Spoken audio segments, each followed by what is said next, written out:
For my design challenge, the first thing I had to do was use the investigation strategy. I decided to break down the big picture of education into elements. I found there was students, teachers, extra staff, and boards of education. I then started to look at the relationships between the elements.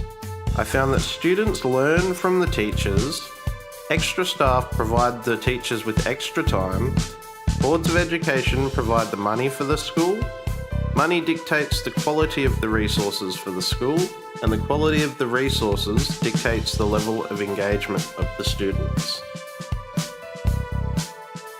I found that the boards of education link directly with engagement, so I moved on to the ideation strategy.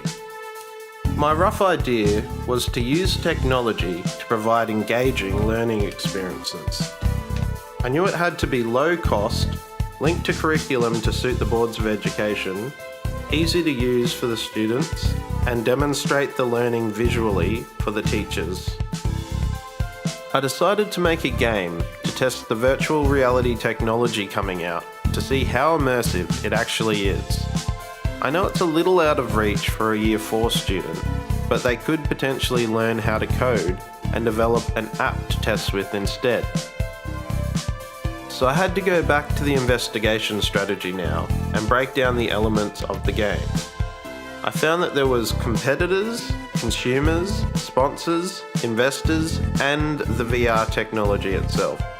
I looked at the relationships to education and I found that students are the consumer, the competition shows the problems to be solved, and I needed to get a VR headset to start testing in the game.